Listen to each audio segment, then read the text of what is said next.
Everyone, CUET PG Malvi academy के इस online learning platform पर आप सभी का हार्दिक स्वागत है। तो जैसा कि आप सभी को पता है कि सीयूईटी पीजी 2026 का जो रिजल्ट है वो आ चुका है और हम टॉपर्स से क्या कर रहे हैं, बातचीत कर रहे हैं। यानी टॉपर्स से हम ये जानने का प्रयास कर रहे हैं कि उन्होंने कौन सी रणनीति को अपनाया, किस तरीके से उन्होंने तैयारी किया अपना, वो कौन से रिसोर्सेज को उन्होंने फॉलो किया, क्या उनका जो है मेथड रहा तैयारी करने का, क्या अप्रोच रहा।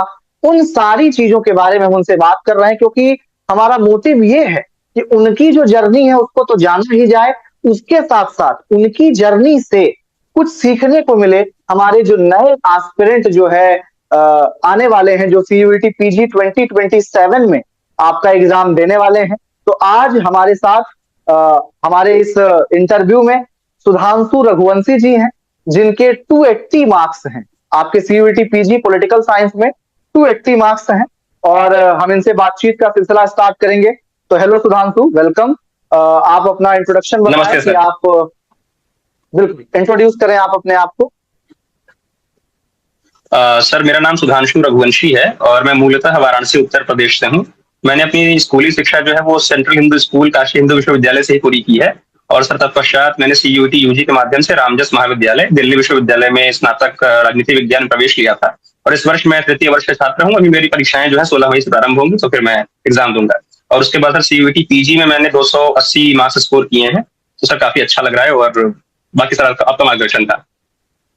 बहुत बहुत अच्छा लगा आप सुन करके हमें कि आप काशी से हैं, जिसको सबसे प्राचीन नगरी कहा जाता है। इस पूरे ब्रह्मांड, इस पूरे पृथ्वी की जो सबसे प्राचीन नगरी है। और हमारा जो ये पूरा सेटअप है जहां से मैं बात कर रहा हूँ, वो भी वाराणसी से ही मैं बात कर रहा हूँ। अभी तो फिलहाल आप जी दिल्ली में सर। होंगे। हाँ सर, फिलहाल दिल्ली में हूँ मैं सर। तो बिल्कुल, आप अभी दिल्ली में है, आप अपनी कर्म भूमि में है, मातृभूमि से आप अभी जुदा हैं कुछ समय के लिए। लेकिन ये जरूरी भी होता है कि जब हमें कह सकते हैं कुछ अचीव करना होता है, तो एक जो कह सकते हैं कि एक जो हमारा एक पूरा एक कह सकते हैं कि जो हम एकदम वो हो जाते हैं ना कि भैया जो है हम एकदम रिलैक्स्ड, जो हमारा इन्वायरमेंट है, ठीक है। एक बिल्कुल मैं बिल्कुल सर। वर्ड वर्ड ढूंढ रहा था, बहुत अच्छा वर्ड जो है वो है कि हम रिलैक्स हो जाते हैं। जैसे हम अपनी माँ के आंचल में जब होते हैं सुधांशु, तो हम बिल्कुल सब ने फील किया है कि हम उसमें बहुत रिलैक्स फील करते हैं अपने आप को। तो वैसे ही जब हम अपने जन्मभूमि के पास रह रहे होते हैं, घर में हैं, तो हमको टेंशन नहीं होती है ज्यादा। हमको ऐसा लगता है कि चीजें बहुत अच्छे से सुगमता से चल रही हैं। लेकिन जब हम कहीं बिल्कुल आपाधापी भरी जिंदगी में जाते हैं, जब वहां पर पहुंचते हैं, वहां पर हम कंपटीशन देखते हैं, तब हम जानते हैं कि कितना कंपटीशन है और किस तरीके से हमें मेहनत करनी चाहिए। तो आपको बहुत सारी जी शुभकामनाएं। सर। आपके 280 मार्क्स हैं, 280 मार्क्स हैं। पूरे जी सर। मालवी एकेडमी की तरफ से आपको बहुत बहुत बहुत सारी शुभकामनाएं। और मैं बहुत बहुत धन्यवाद सर, बहुत बहुत धन्यवाद।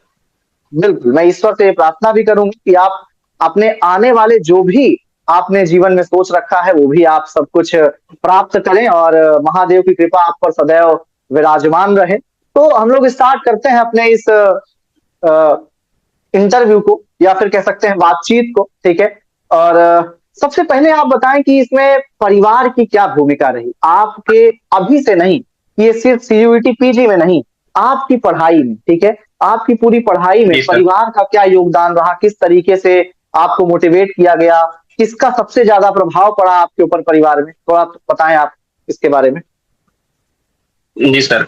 सर, चूंकि हमारी अभी चर्चा चल रही थी बनारस के बारे में, काशी के बारे में, बस एक छोटी सी बात जोड़ना चाह रहा था। सर, वो बात ये थी कि मुझसे कई बार लोग पूछते हैं कि आपने अपनी पढ़ाई जो स्कूल की है सीएचएस बीएचयू से की है और मतलब लोग देश दुनिया से बनारस हिंदू यूनिवर्सिटी में पढ़ने जाते हैं, आप बीएचयू छोड़ के बनारस छोड़ के क्यों आ गए दिल्ली में? तो मैं बस ये कहना चाहूंगा कि एक आदमी का कंफर्ट जोन होता है। 7 साल से मतलब मैं अपने परिवार के बीच में रह रहा था, तो मुझे ऐसा लगने लगा कि अब इस कंफर्ट जोन को छोड़ना पड़ेगा, क्योंकि सबको लड़ने ही पड़े अपने अपने युद्ध, चाहे राजा राम हो चाहे गौतम बुद्ध। सर, अपना युद्ध लड़ने के लिए मैं यहाँ पे आ गया।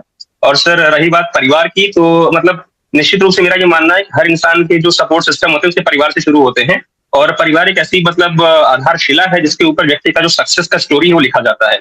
और मेरा ये मानना है कि मतलब मैं उसको इस तरफ देखता हूँ कि हर आदमी को एकेडमिक सपोर्ट चाहिए होता है, फाइनेंशियल सपोर्ट चाहिए होता है और इमोटिव सपोर्ट चाहिए होता है। और इन तीनों में जो भूमिका होती है वो परिवार निश्चित रूप से बढ़िया होती है और सबसे इंपॉर्टेंट होती है। तो सर, बचपन से मतलब मेरी माता जी ने काफी संघर्ष किया है और मतलब मेरी जितनी पढ़ाई है उसमें मेरी माता जी ने और सर मेरे चाचा जी ने मतलब जो योगदान दिया है वो तो अविस्मरणीय, अमूल्य है। उसकी मतलब मैं जितनी प्रशंसा करूं, जितनी मतलब कि उसके लिए धन्यवाद ज्ञापन करूं, कम रहेगा।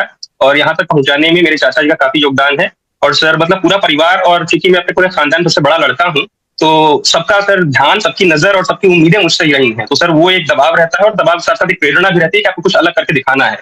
और सर सबसे दुर्भाग्य की बात ये रही कि मतलब गत वर्ष ही जब मैं तैयारी करने का प्रारंभ करने वाला था, तो मेरे ही छोटे भाई, मतलब सगे भाई की सर मतलब अचानक से अकस्मात देहांत हो गया।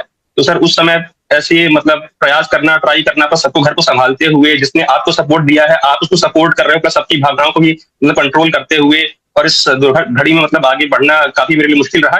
लेकिन सर फिर भी ये है कि जहाँ चाह है वहां राह है। तो मैंने सर धीरे धीरे आगे प्रयास किया, और अल्टीमेटली सर 280 मार्क्स मैंने अर्जित किए। तो सर निश्चित रूप से मतलब एक परिवार जो परिवार है, और सर एक परिवार जो परिवार से बाहर है, हमारे सीनियर्स हैं, और सर हमारे स्कूल के सीनियर्स थे, कॉलेज के सीनियर्स थे, उनका सपोर्ट रहा। बाकी सर आप गुरुजन तो है ही। इंस्पायरिंग तरीके से आपने चीजों को बताया, और मैं जो भी एस्पिरेंट्स इसे देख रहे होंगे उन्हें मैं ये कहना चाहूंगा कि बहुत जरूरी है कि मुश्किलें आएंगी जीवन में। अब इससे बड़ी मुश्किल क्या आ सकती है कि जो हमारा कोई प्रिय हो, अगर वो हमसे बिछड़ जाए, तो उससे बड़ी मुश्किल क्या जी हो सर। सकती है हमारे जीवन में। हम तमाम छोटी छोटी चीजों को लेकर के शिकायतें करते हैं कि हमारे पास ये नहीं हो पा रहा है, हमको ये नहीं मिल पा रहा है, हमको हमारे परिवार वाले ये नहीं दे पा रहे हैं। बेसिकली वो होता है कि हम जो हमारा काम है ना, उससे हम दूर जा रहे होते हैं। अपनी कमियों को छुपाने के लिए, हम अपनी गलतियों को ढकने के लिए एक सहारा ले रहे होते हैं दूसरी चीजों का, कि भैया हमको ये कमी है, इसकी वजह से हम नहीं कर पा रहे हैं। तो बहुत ही इंस्पायरिंग बात आपने बताई सुधांशु, की जीवन में कभी भी हार नहीं मानना है, डटे रहना है। जी अगर सर। आप मैदान छोड़ करके नहीं भागेंगे, तो निश्चित तौर पर अंत में जो जीत है वो आपकी ही होनी है। ठीक है, रिजल्ट आने के बाद बिल्कुल सर। परिवार का जो रिएक्शन था वो कैसा रहा, अगर आप बताएं जल्दी से। जी सर। सर परिवार का मतलब रिएक्शन ये था, काफी सूदिंग था, और मतलब थोड़ा सा माता जी परेशान थी सर, वो she was missing my brother. But ultimately sir ये है कि जीवन में आगे बढ़ना पड़ता है। मुझे निर्मल वर्मा की एक पंक्ति याद आ रही है कि सुख के लम्हे तक पहुंचते पहुंचते हम उन लोगों से अलग हो जाते हैं जिनके साथ रह करके हमने सुख का सपना देखा था कि हम उनके साथ बड़ा एंजॉय करेंगे। तो सर वो मतलब चरितार्थ हो गई बात। लेकिन सर अल्टीमेटली ये है कि मतलब पूरी परिवार में काफी खुशी है, और मतलब ये है कि मैंने इतना लंबा सफर तय किया, पहले सीएचएस बीएचयू, फिर उसके बाद डीयू दिल्ली विश्वविद्यालय, जो प्रतिष्ठित विश्वविद्यालय है देश का विदेश का। और सर आज इस समय जवाहरलाल नेहरू विश्वविद्यालय में मतलब पढ़ाई करने के लिए मैं अग्रसर हूँ। तो घर में सर काफी सब लोग खुश हैं, और सबका आशीर्वाद है सर। बहुत कम लोग ऐसे होते हैं जिनसे बात करके मुझे बहुत अच्छा लगता है, और विद इन 5 to 10 मिनट्स की ही बातचीत में मुझे काफी अच्छा लग रहा है। और मुझे आपसे बहुत उम्मीदें हैं, जैसे आपके परिवार को जी बहुत सर। उम्मीदें हैं। और मैं बहुत एक तरीके से कह सकते हैं गौरवान्वित भी हूँ कि और आपके परिवार के लिए खुशी भी हूँ। एक खुश जो होता है ना, कि खुशी का जो कह सकते जी जी हैं सर। इमोशन जो है, वो भी है कि आप इतने समझदारी से बातचीत करते हैं, इतने अच्छे से आपने चीजों को समझा है। और मैं उम्मीद करूंगा कि वो जो दोहरी जिम्मेदारी है कि परिवार को किसी प्रकार जी की सर। कोई कमी, किसी प्रकार की कोई जो एक रिक्तता है, वो आप नहीं लाएंगे। उनको हमेशा उस तरीके से कह सकते हैं जैसे आपको प्यार मिला बचपन में, वैसे ही आप आगे अपने जीवन में उनको सम्मान और कह सकते हैं जो मान मर्यादा प्रतिष्ठा है उसका आप ध्यान रखेंगे। तो तैयारी की ओर अगर हम जाएं, ठीक है, फैमिली से इतर अगर हम तैयारी की ओर थोड़ा सा आगे बढ़ें, तो मैं जानना चाहूंगा कि आपने क्या स्ट्रेटजी फॉलो किया, क्या आपने कह सकते हैं वो कौन सा वो मंत्रा था जिसको आपने फॉलो किया, ठीक है, जिसके वजह से 280 मार्क्स आपके आए। जी सर। सर पहली बात तो ये थी कि मतलब मेरा जो मानना है शुरू से, बचपन से जो मेरी पढ़ाई की स्ट्रेटजी रही, और अभी जो स्ट्रेटजी थी वो ये थी कि मतलब सेल्फ में आपको कॉन्फिडेंस होना चाहिए। आपको अपने अंदर जब तक विश्वास नहीं होगा तब तक कोई भी आपको मतलब कि वो नहीं कर सकता है कि आप अल्टीमेटली सक्सेसफुल होने वाले हो। निश्चित रूप से आपके आसपास ऐसे लोग होते हैं जो आपको ग्रेजुअली मोटिवेट करते हैं, कंटिन्यूअसली मोटिवेट करते हैं, but ultimately it's you and you only. कभी ऐसा होता है कि एग्जाम हॉल में आप बैठते हो और आपको होता है कि मैं हूं और सामने कंप्यूटर है और कोई नहीं है बीच में। तो पहला सर ये था कि मैंने खुद में विश्वास किया, और इसी के साथ किसी भी चीज को शुरू करना चाहिए। और खुद में विश्वास का साथ ईश्वर में विश्वास भी होना चाहिए, महादेव की अनुकंपा है, कृपा है। दूसरी बात सर ये है कि अगर मैं स्ट्रेटजी की बात करूं, तो मेरा जो यूनिक स्ट्रेटजी थी वो ये था कि मैंने जो पीवाईक्यूज थे उसको शायद मॉक ट्रीट किया। जितने भी सीयूटी पीजी के लेवल के अभी तक एग्जाम हुए हैं, चाहे वो एचसीयू का अलग एग्जाम हो, पौंडीचेरी का एग्जाम हो, दिल्ली विश्वविद्यालय के जो एंट्रेंस के एग्जाम्स होते थे एमए में, और बीएचयू के एग्जाम्स होते थे, उन सब के जितने भी पीवाईक्यूज हो चुके हैं उनको एज अ मॉक ट्रीट किया। और सर एक मॉक को मतलब मैं 2 बार 3 बार देता था ताकि मेरे क्वेश्चन याद हो जाए। एटलीस्ट दिमाग में ये ना हो कि अरे ये तो आया हुआ क्वेश्चन था, गलत हो गया, ऐसा नहीं होना चाहिए। तो सर पहली चीज तो ये थी बेसिकली कि मैंने जो पीवाईक्यूज थे उसको एज अ मॉक दिया, और मतलब मैंने बहुत सारे मॉक्स दिए। बहुत लोग सुनकर के इस बात को शायद हतप्रभ होंगे, चकित होंगे, किंतु मेरा ये मानना है कि mock are the key to success. और आप जितने मॉक देते हो, जितने आप पीवाईक्यूज देते हो, सॉल्व करते हो, काफी अच्छा रहता है, क्योंकि उससे आपकी प्रैक्टिस बन जाती है। अल्टीमेटली आपका जो माइंड उस तरह से काम करने लगता है। तो सर मैंने पर्सनली 100 मॉक दिए हैं, मुझे लगता है ऐसा। और सर उसमें मालवीय एकेडमी के मॉक्स जो थे मतलब वही मैंने दिए हैं, काफी अच्छे मॉक्स थे। और सर उसके बाद मेरा ये मानना था कि पढ़ाई को लेकर के मैंने सर लास्ट के 10-15 दिन में ही पढ़ाई की थी, और सौभाग्यवश कह सकते हैं कि इस बार जो पेपर आया था वो पॉल साइंस की तुलना में जीके का ज्यादा लग रहा था मुझे। तो वो सर पहले की जो पढ़ाई थी वो भी मतलब काफी हेल्प की, और 10-15 दिन सर पॉलिश करने के लिए आपकी जो मैराथन क्लासेस थी सर वो तो मतलब एकदम सोने पे सुहागा सिद्ध हो गई। बिल्कुल, बहुत अच्छे तरीके से आपने बताया। और एक चीज जो उसमें सबसे आउटस्टैंडिंग मुझे लगी कि पीवाईक्यूज को अपना आधार बनाना है। जो बच्चे यही करते हैं ना कि जी सर। डायरेक्ट घुस जाते हैं, स्टैंडर्ड बुक्स पढ़ने लगे या फिर नोट पढ़ने लगे। सबसे पहले आप ये तो जानिए कि किससे आप युद्ध करने जा रहे हैं।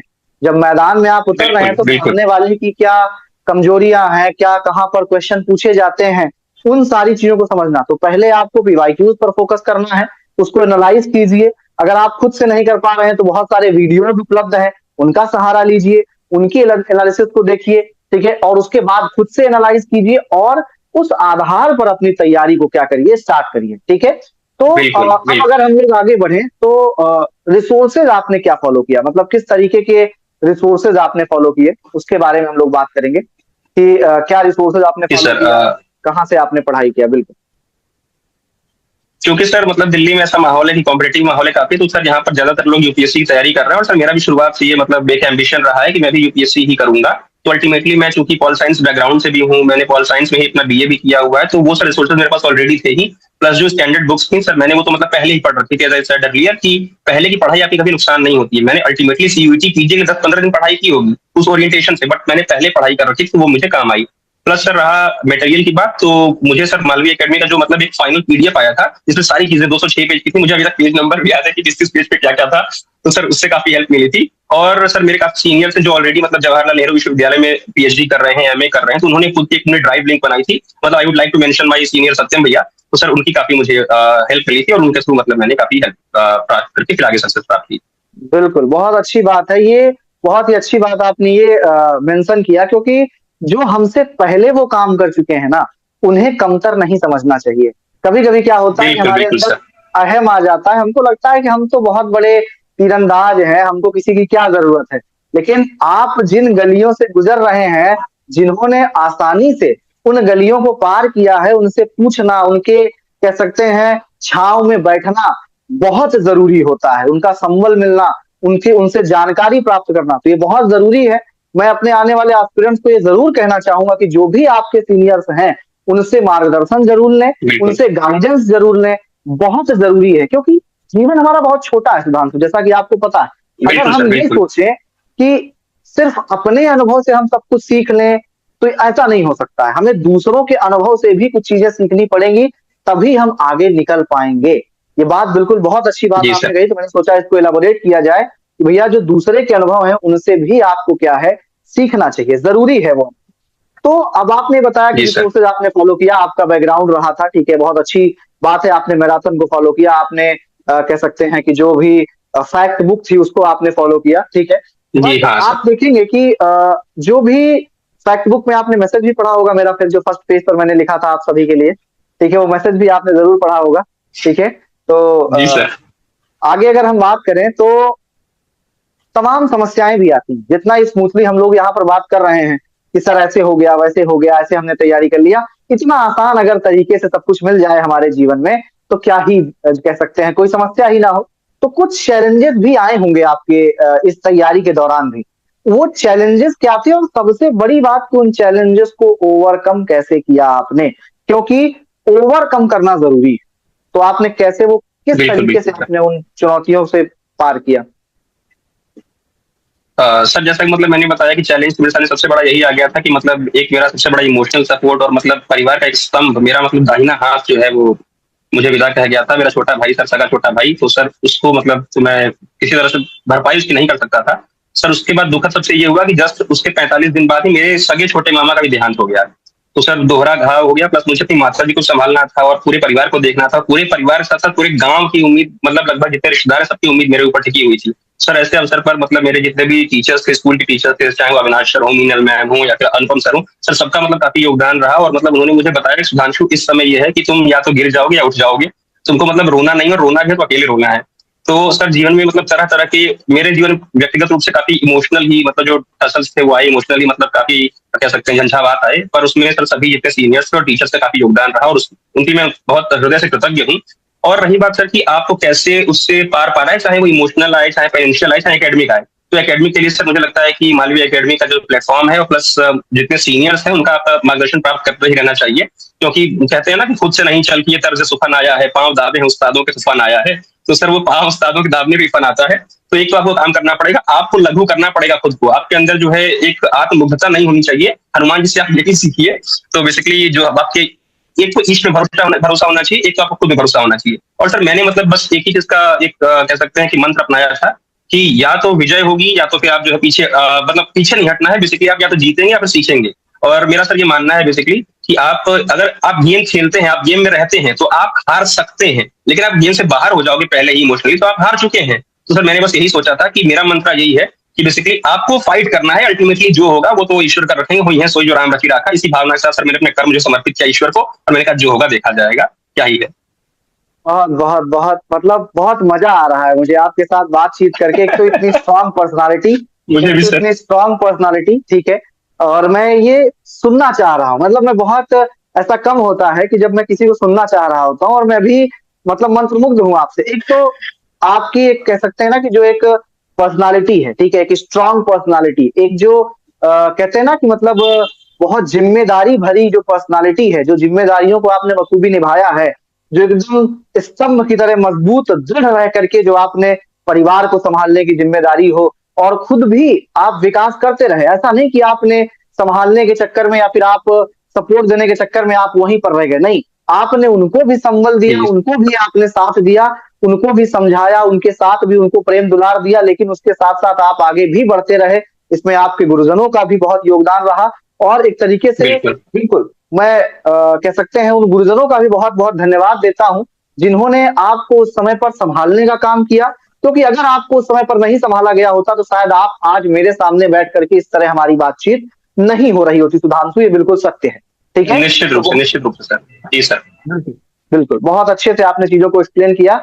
एंड आगे चलेंगे, अगर हम थोड़ा सा तैयारी की ओर अगर हम आगे आते हैं, ठीक है, जो हमारा पूरा एक प्रोसीजर है तैयारी करने का, तो आपने देखा है जो पेपर का पैटर्न है, सीयूईटी पीजी का जो पैटर्न, अभी आपने एक वर्ड यूज किया कि सर वो जीके ज्यादा लग रहा था, ठीक है, तो फैक्चुअल ज्यादा होता चला जा रहा है over the period of time. ऐसे ही आप अब अगला पड़ाव जो आपका जेआरएफ होगा, आप आगे यूपीएससी करें, पीसीएस करें, कुछ भी आप करें, जो भी करेंगे आप, उसमें हमारी शुभकामनाएं आपको है। हमेशा मार्गदर्शन आपको प्राप्त होता रहेगा, जैसा कि आपको पता भी है कि मेरा भी जो ऑप्शनल है वो पीएसआईआर रहा है, मैंने भी इंटरव्यूज दिए हैं जी सर। यूपीएससी के, ठीक है। तो जहां पर कहीं पर भी अगर आपको मार्गदर्शन की जरूरत होगी तो मैं भी सदैव उपलब्ध हूं। लेकिन मैं ये भी जानना चाहता हूं कि जिस तरीके से पेपर का पैटर्न चेंज हो रहा है, चाहे जेआरएफ का हो या फिर सीयूईटी पीजी का हो, तो किस तरीके से हम जो कॉन्सेप्ट है और फैक्ट है उसके बीच में कैसे बैलेंस बनाएं। क्योंकि आफ्टर ऑल बेसिक जो हमारी एक न्यू है वो तो कॉन्सेप्ट मजबूत करेगा, लेकिन पेपर की डिमांड फैक्ट है, तो दोनों के बीच में बैलेंस कैसे बनाएं। जी सर बिल्कुल। सर मेरा मतलब ये मानना है किसी भी सब्जेक्ट में, बस पॉल साइंस की बात नहीं है, किसी भी विषय में अगर आप पढ़ाई कर रहे हैं, किसी भी फील्ड में आप जाना चाह रहे हैं, तो आपका जो नींव वो मजबूत होना चाहिए।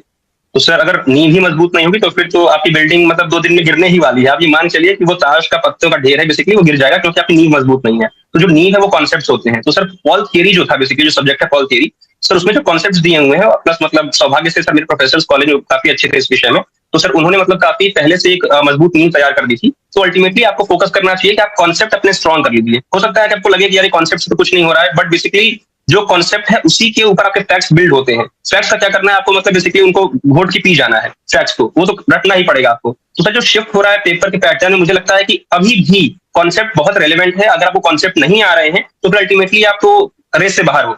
तो कॉन्सेप्ट आप प्रिपेयर रखो, क्योंकि कॉन्सेप्ट आपको मतलब हर जगह हेल्प करने वाला है। ओवरऑल पर्सनैलिटी भी डेवलप करने आपकी हेल्प करता है। प्लस कॉन्सेप्ट के आधार पर मुझे लगता है कुछ फैक्ट्स आप सॉल्व कर ले जाते हो, एलिमिनेट कर ले जाते हो, तो वो एक मतलब सेंस ऑफ जो माइंड का है वो डेवलप हो जाता है। तो फिर उसके बाद से आप किसी भी तरह क्वेश्चन को टैकल करना बहुत ईजी हो जाता है, मुझे लगता है। बाकी सर रही फैक्ट की बात, तो फैक्ट तो अथाह सागर है, आप जहां से जितना पढ़ सकते हो। एकेडमिकली ओपन रहना है, आपको क्लोज नहीं रहना है। सर कुछ लोग होते हैं कुछ होते हैं इतना ही पढ़ेंगे, इसके ऊपर नहीं पढ़ेंगे। तो अगर आप इतना ही पढ़ के इसके ऊपर नहीं पढ़ोगे तो पेपर वाला तो उसके ऊपर ही पढ़ रहा है, तो उसके ऊपर आप पढ़ने लगोगे तभी आप उसके लेवल तक पहुंच पाओगे। तो अल्टीमेटली ये है कि आपको अपना कॉन्सेप्ट बहुत बहुत बहुत स्ट्रॉन्ग करना है, आपको क्रिस्टल क्लैरिटी होनी चाहिए। मेरा ये मानना है सर कि मतलब किसी भी विषय को पढ़िए, किसी भी थीम को पढ़िए, तो बिल्कुल बंजर कर दीजिए कि कोई भी पौधा, कोई भी शक का पौधा वहां से उगना नहीं चाहिए।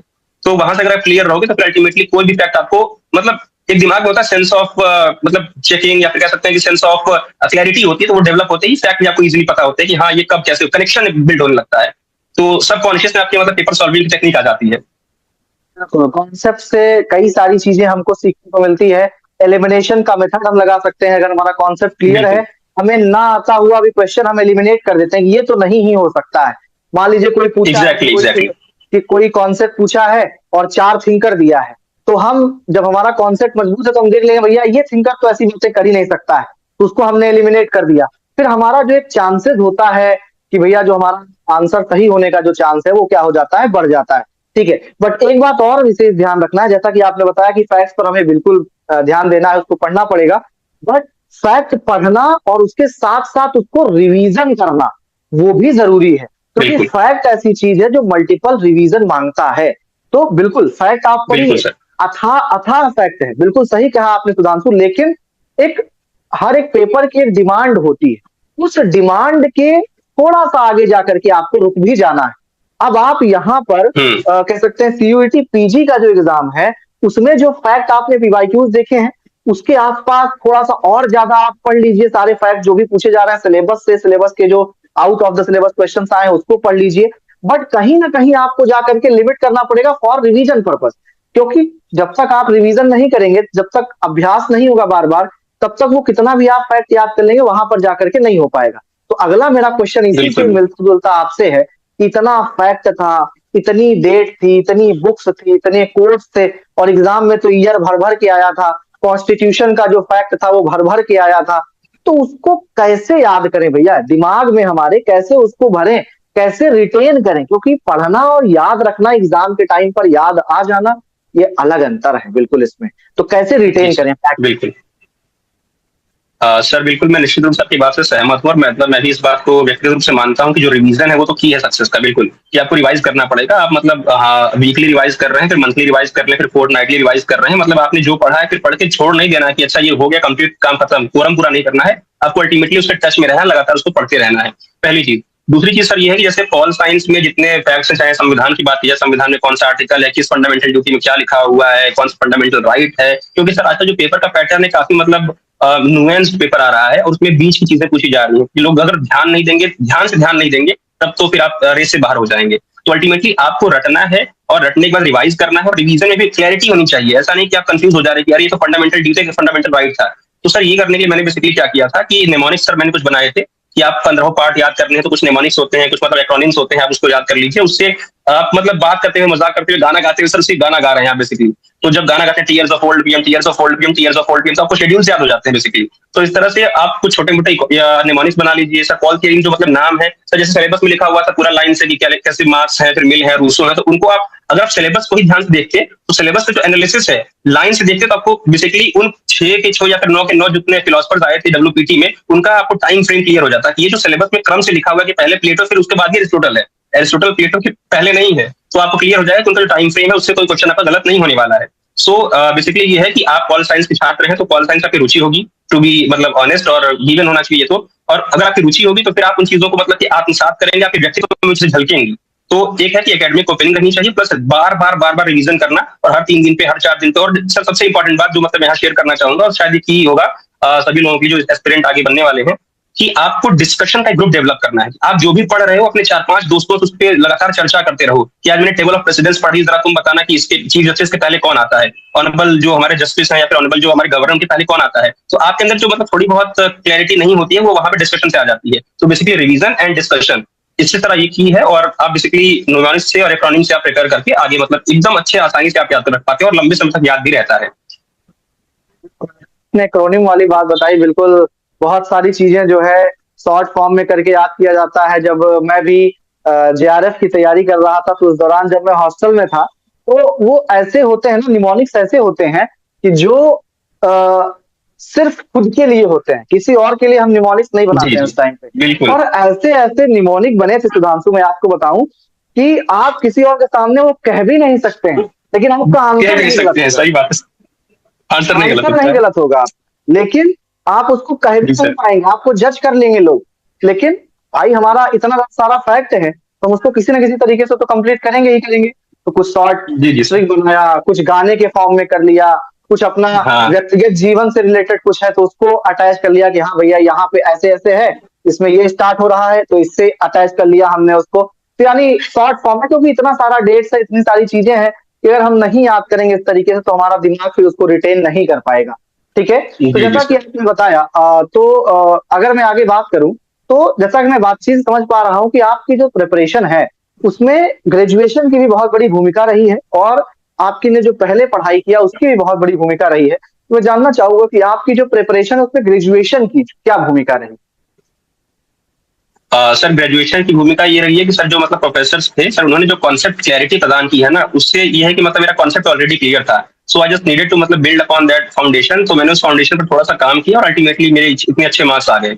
तो मेरा ये कहना है कि जो भी लोग एस्पायर कर रहे हैं कि अगले साल या फिर उसके अगले साल सीयूटी पीजी का एग्जाम देना चाहते हैं, तो उनको अपने एकेडमिक्स पर फोकस करना पड़ेगा। सर यहाँ एक बात मैं छोटी सी जोड़ दूं कि आजकल आप देख रहे हैं ट्रेंड बढ़ रहा है ड्रॉप लेने का बार बार। Sir I personally never believe in drops, चाहे वो जेई के लिए हो, नीट के लिए हो, सीयूटी पीजी के लिए हो। तो जब ड्रॉप लेने का कॉन्सेप्ट आता है दिमाग में तो फिर आप वहां से कुंद हो जाते हो बेसिकली। और स्कूल को और आजकल कॉलेजेस को जो मतलब कम महत्व प्रदान किया जा रहा है, मेरा मानना है कि उससे आपकी मतलब सर्वांगीण विकास होता है। साथ ही साथ आप जो मतलब बाहर सीखते हो वो तो है ही, लेकिन अल्टीमेटली कॉलेज की जो पढ़ाई है प्लस जो मतलब मेरा बैकग्राउंड था, फाउंडेशन स्कूल का हो चाहे कॉलेज का हो, उसने मतलब एक कॉन्सेप्चुअल क्लैरिटी प्रदान की है और उसके बाद फिर जो चीजें थी वो अपने आप आसान होती गई हैं। सो मतलब उसको सीरियसली लेना बहुत जरूरी है, आपको जो पढ़ाया जा रहा है कॉलेज में भी, और उसको ऐसे आप ट्रिवियलाइज नहीं कर सकते हो चाहे कुछ भी पढ़ाया जा रहा हो। बिल्कुल बिल्कुल, बहुत अच्छे तरीके से आपने बताया कि क्या योगदान रहा। और एक बात और आप जी इस सर। पर भी जरा सा गौर करेंगे कि जैसे मान लीजिए हमने सब कुछ पढ़ लिया, ठीक है, मैं ये बात सबसे पूछता हूँ, इसलिए पूछता हूँ सारे टॉपर से, जिससे कि जो बच्चे हैं ना, मैंने बहुत बार समझाया, अगर आपने लास्ट के सेशन मेरे कुछ देखे होंगे, मैंने हमेशा ये कहा है कि आपको सब आता है, आपको सब कुछ आता है, बस आप पैनिक मत करिएगा। बस हमेशा मैंने एक वर्ड बोला था कि पैनिक नहीं करना है, सब कुछ आता है।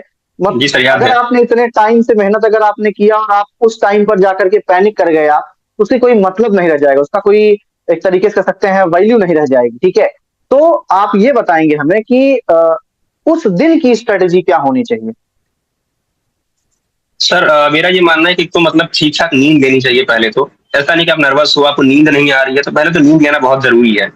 अगर आप नींद लोगे तो आपका दिमाग पहले स्थिर रहेगा। और मेरा ये सर पर्सनली मानना है, शुरू से मेरी ये स्ट्रेटजी रही है कि एग्जाम से एक दिन पहले मतलब कुछ नया नहीं पढ़ना है। एक दिन पहले क्या मतलब लगभग 3 दिन 4 दिन पहले कुछ नया नहीं पढ़ना है। आपने जो पढ़ रखा है उसको बार बार बार बार बार बार रिवाइज करो।